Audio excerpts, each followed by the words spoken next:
students, my name is Nidhi Soni and I am from electrical department. आज हम जो subject करने जा रहे हैं वो हमारा है BEE का जैसे लास्ट क्लास में आपने देखा था। हमने एक टॉपिक किया था जिसमें हमने ओम्स लॉ के इक्वेशन के बारे में पढ़ा और relationship between voltage and current है ना, और रेजिस्टेंस, इनके बारे में देखा। ठीक है, तो मैंने आपको रेसिप्रोकली बताया था कैसे हम इक्वेशन से हम कैसे किसी वैल्यू निकाल सकते हैं। जैसे एम्पियर है तो करंट की, और ओम है तो रेजिस्टेंस की, ठीक है, और वोल्ट है तो वोल्टेज की। वैसे ही आज हम यहाँ पे देखने जा रहे हैं कि जब हम अपना सर्किट एनालाइज करते हैं, मतलब एक सिंपल सर्किट जब हम ओम्स लॉ के थ्रू पढ़ते हैं तो कैसे पढ़ा जाए। ठीक है, तो अभी हम देखते हैं इस टॉपिक में। स्टूडेंट्स, तो आप जैसे कि अभी स्क्रीन पे देख सकते हैं, यहाँ पे हमारा टॉपिक है analysing simple circuit with Ohm's law. तो यहाँ पे आप देखिए, let's see how the equation might work to help us analyse simple circuit. That means कि यहाँ पे हम देखेंगे कि एक सिंपल सर्किट को हम ओम्स लॉ के थ्रू, उनके इक्वेशंस के थ्रू कैसे सॉल्व कर सकते हैं। ठीक, तो यहाँ पे आप जैसे कि आपके पास ये डायग्राम है, तो इस डायग्राम पे आप देख सकते हो। ठीक है, मैं यहाँ पे आपके लिए माउस मूव कर रही हूँ। Can you see this mouse? तो इस माउस में देखिए, मैं आपको दिखा रही हूँ यहाँ पे जो आपके पास BATTERY बैटरी लगा हुआ है, ठीक है, वो ये है। ओके, देन आप यहाँ पे देखोगे करंट फ्लो हो रहा है। मैंने आपको बताया था flow of electric charges is called your current flow. तो ये आपका ये आपका करंट, ये करंट यहाँ से फ्लो हो रहा है। बैटरी के थ्रू आप हमेशा ये याद रखना, बैटरी में जो करंट होता है वो पॉजिटिव टू नेगेटिव फ्लो होता है। कहाँ से कहाँ फ्लो होता है? पॉजिटिव से नेगेटिव। तो इस बैटरी पे भी आप देख रहे हो कि करंट जो है आपका, वो करंट जो है वो आपका फ्लो हो रहा है पॉजिटिव से नेगेटिव। ये एरो आपको शो कर रहा है कि करंट आपका किस डायरेक्शन में फ्लो हो रहा है। तो यहाँ पे करंट फ्लो पॉजिटिव से नेगेटिव पे हो रहा है। ठीक है, यहाँ पे बल्ब उसकी वजह से ग्लो कर रहा है because the current is going through the bulb. ठीक है, तो बैटरी से जब मैंने बल्ब को कनेक्ट किया तो उस बल्ब के अंदर से करंट फ्लो होने लगा। इस वजह से वहाँ पे क्या हो रहा है, ये आपका इलेक्ट्रिक बल्ब या फिर बोल सकते हो इलेक्ट्रिक लैम्प ग्लो कर रहा है, इट इज ग्लो। ओके, ये सिंपल सा चीज़ आपको एक समझ में आया, it's a basic thing. Next time यहाँ पे आते हैं। हाँ, एक और चीज़ इसमें आपको बता देती हूँ कि जब भी आपने फिजिक्स पढ़ा है, इस चीज़ को याद रखना, flow of electrons and flow of current both are opposite. ठीक है, मतलब जहाँ पे आपका करंट फ्लो हो रहा है उसके जस्ट अपोजिटली आपका इलेक्ट्रॉन फ्लो हो। ठीक है, नेक्स्ट आते हैं यहाँ पे।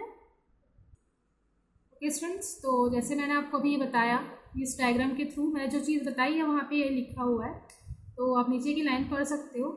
इन the above circuit there is only one source of voltage. That means एक बैटरी ही है आपका सोर्स ऑफ वोल्टेज जो वहाँ पे लगा हुआ है। जो बैटरी मैंने दिखाया आपको पॉजिटिव से नेगेटिव, जिसमें करंट फ्लो हो रहा है। ठीक है, तो वहाँ पे एक बैटरी लगी हुई है, यही फर्स्ट टाइम पे यहाँ पे लिखा हुआ है। In the above circuit there is only one source of voltage that is called your battery on the left side and only one source of resistance to the current, the lamp on the right. Right side में एक resistance लगा हुआ है जो आपका lamp है, ठीक है, जिसमें करंट फ्लो हो रहा है। Next, this makes it very easy to apply Ohm's law. इस सर्किट डायग्राम के थ्रू आप इजीली इसमें ओम्स लॉ अप्लाई कर सकते हैं। ठीक है, अब देखो नीचे क्या लिखा है, if we know the value of any two of the three quantities voltage, current and resistance in the circuit we can use Ohm's law to determine third. मतलब अगर आपको इस सर्किट में या तो वोल्टेज की या करंट की वैल्यू पता है तो आप इसमें से रेजिस्टेंस निकाल सकते हो। जैसे मैंने आपको इसके पहले जो क्लास लगा था उससे मैंने आपको इक्वेशंस दिखाए थे, मैं आपको वो चीज़ रिवाइज करवाती हूँ। ओके स्टूडेंट्स, तो ये इक्वेशंस आप देख सकते हो। जो टॉप में E इक्वल्स टू IR लिखा हुआ है वो आपका है वोल्टेज इक्वल्स टू IR। अगर आपको वोल्टेज और करंट का वैल्यू दिया हुआ है then you can determine your value of resistance, मतलब आप रेजिस्टेंस की वैल्यू निकाल सकते हो। ठीक है, और अगर आपको करंट या रेजिस्टेंस दिया हुआ है तो आप वोल्टेज निकाल सकते हो। यहाँ पे मैंने देखो मैनिपुलेट किया हुआ है, जो फर्स्टली इक्वेशन मुझे दिया गया उसे मैं 2 बार मैनिपुलेट की, तो उससे मुझे 2 इक्वेशंस मिले। एक करंट के लिए नीचे देख सकते हो आप I इक्वल्स टू E/R, और एक रेजिस्टेंस के लिए वो यहाँ पे भी देख सकते हो आप R equals to E/I। Okay students, now we are going to see here first example for calculating the R, E और I in the terms of Ohm's law. तो हम ओम्स लॉ के थ्रू अगर यहाँ पे कैलकुलेट करना चाहते हैं, उसके लिए मुझे आपको एक एग्जांपल देना पड़ेगा, तभी आप समझ पाओगे कि आप एक सर्किट डायग्राम में कैसे ओम्स लॉ को अप्लाई कर सकते हैं। ठीक है, तो यहाँ पे आप देख रहे हो first example is, in this first example we will calculate amount of current in a circuit.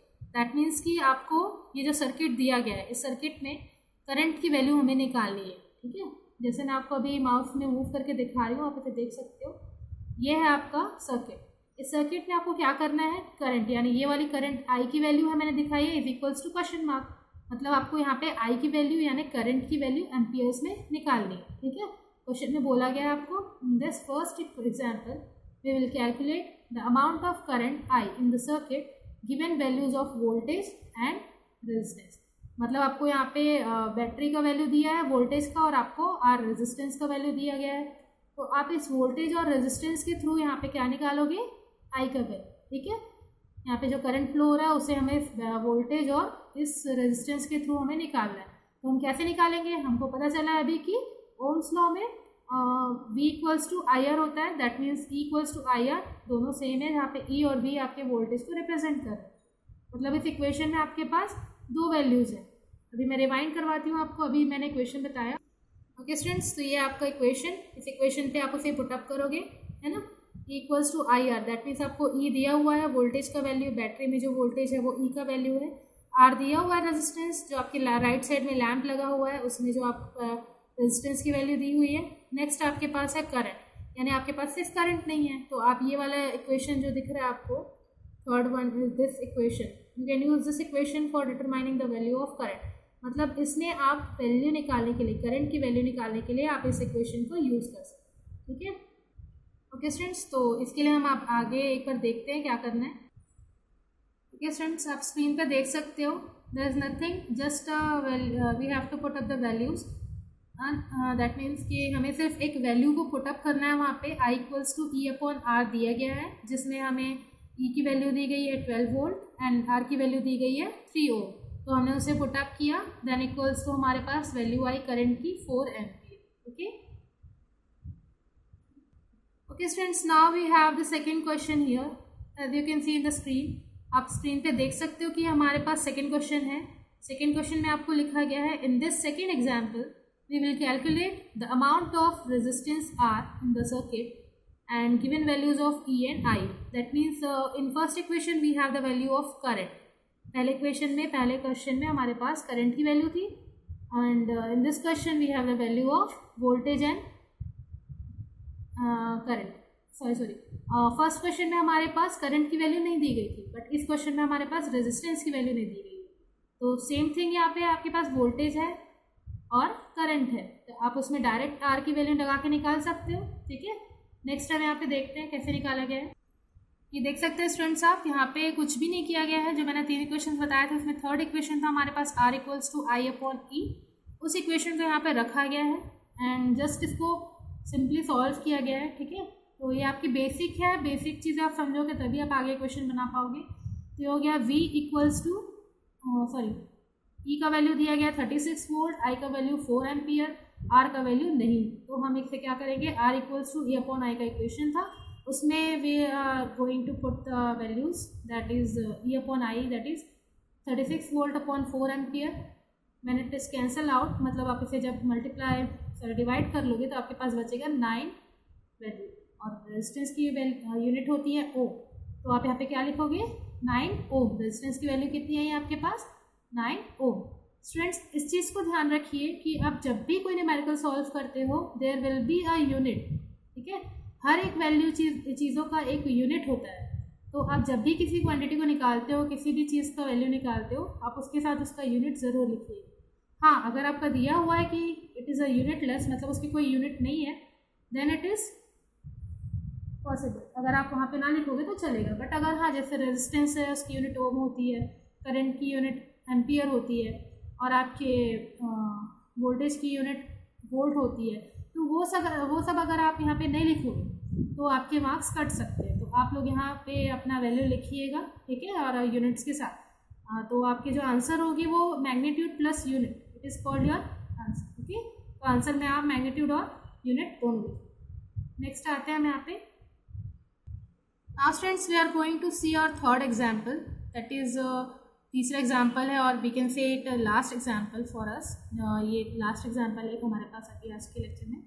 तो ये है, in the last example we will calculate amount of voltage supplied by a battery given values of current and resistance. That is कि आपने सबसे पहले question solve किया था, उसमें आपने क्या निकाला था, करंट, ठीक है। सेकेंड क्वेश्चन आपने सॉल्व किया, उसमें आपने क्या निकाला, resistance. Now we are going to solve this question and we have to find और determine the value of voltage. यानी इस क्वेश्चन में हमें सॉल्व करके वोल्टेज की वैल्यू निकालनी, ठीक है।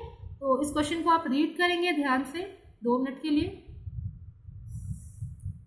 ठीक है। तो आप मुझे बता सकते हैं यहाँ पे क्या वैल्यू दी गई है। आपको दी गई है यहाँ पे करंट की वैल्यू, ठीक है।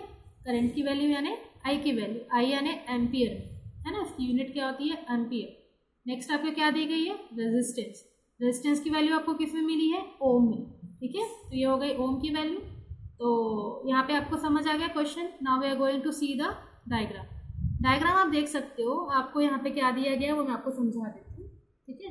यहाँ पे देखो बैटरी लगा हुआ है, बैटरी में आपको जो वोल्ट पहले दिया गया था इस क्वेश्चन में दिया है क्या, नहीं दिया है, ठीक है। और आपको यहाँ पे करंट की वैल्यू दी गई है 2 एम्पियर की। फिर यहाँ आप आएंगे लैंप में, लैंप में आपको रेजिस्टेंस दिया गया है 7 ओम, ठीक है। तो ये हो गया आपका 7 ओम, यहाँ पे करंट है 2 ampere.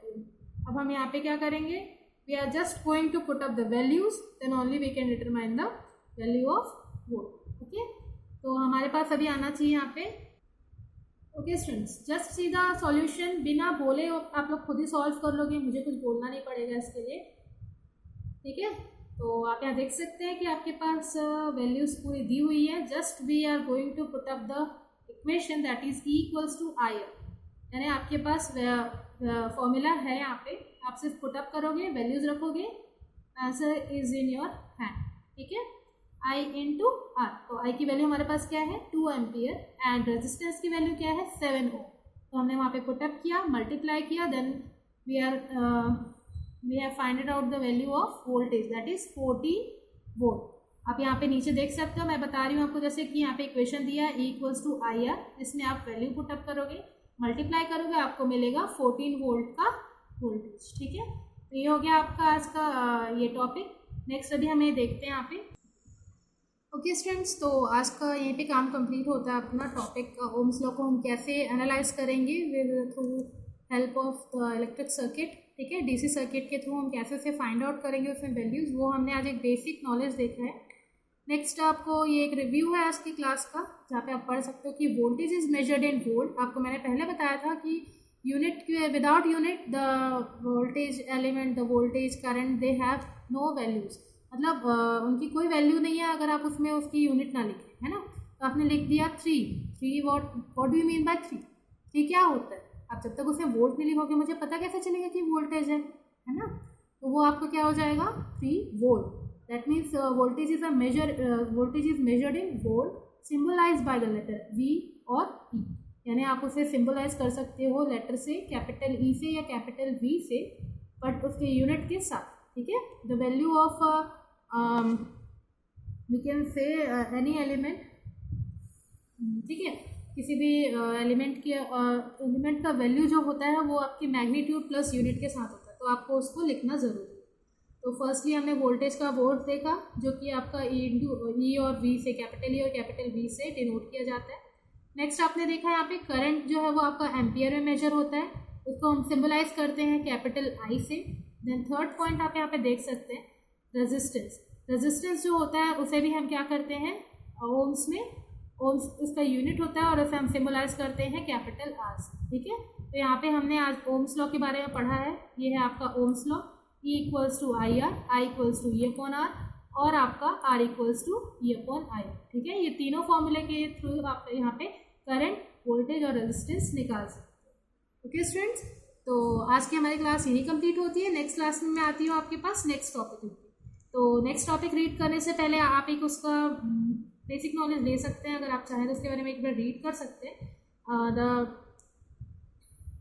Next topic is Kirchhoff's law, ठीक है। KCL KVL आप लोगों ने पहले एक बार पढ़ा होगा, कभी सुना होगा ना, तो उसके बारे में हम डिटेल्स में नेक्स्ट क्लास में करते हैं, उस क्लास के लिए रेडी रहिए। Okay, thank you students for today, thank you so much.